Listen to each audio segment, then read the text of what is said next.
কবুল করে বলেন আমিন। জুলাই গণঅভ্যুত্থানের ঘোষণাপত্র বৈঠক শেষে যা বললেন আইন উপদেষ্টা।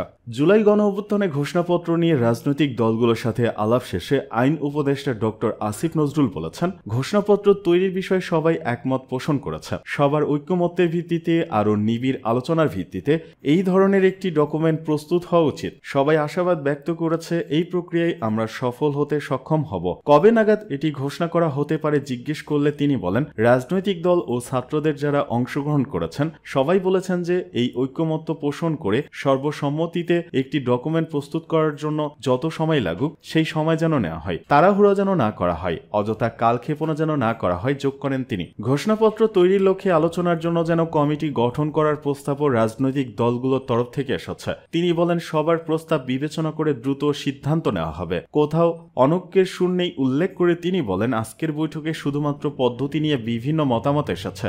সবাই যেন অনুভব করে যে এই জুলাই গণঅভ্যুত্থানের ঘোষণাপত্রের মালিকানা তারও আছে, সে ব্যাপারে বিভিন্ন মতামত এসেছে। এটি সুদৃঢ় ঐক্যের পথে সহায়ক হবে।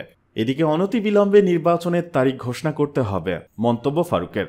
অনতিবিলম্বে অন্তর্বর্তীকালীন সরকারকে নির্বাচনের তারিখ ঘোষণার দাবি জানিয়েছেন বিএনপি চেয়ারপারসনের উপদেষ্টা জয়নুল আবেদিন ফারুক। শুক্রবার জাতীয় প্রেস ক্লাবের সামনে এক নাগরিক সমাবেশে তিনি এই দাবি জানান। দ্রুত জাতীয় নির্বাচনের রোডম্যাপ ঘোষণার দাবিতে জাতীয়তাবাদী সাংস্কৃতিক দল এই নাগরিক সমাবেশের আয়োজন করে। জয়নুল আবেদিন ফারুক বলেন, জনগণের সরকার দ্বারা দ্রব্যমূল্যের ঊর্ধ্বগতি সহ অন্যান্য জনদুর্ভোগ শেষ হবে না। এ সময় কোনো বিতর্ক সৃষ্টি না করে দ্রুত নির্বাচন দিতে সরকারকে আহ্বান জানান সমাবেশের প্রধান বক্তা বিএনপি চেয়ারপারসনের আরেক উপদেষ্টা হাবিবুর রহমান হাবিব। সমাবেশে সভাপতিত্ব করেন জাতীয়তাবাদী সাংস্কৃতিক দলের সভাপতি হুমায়ুন কবির ব্যাপারী।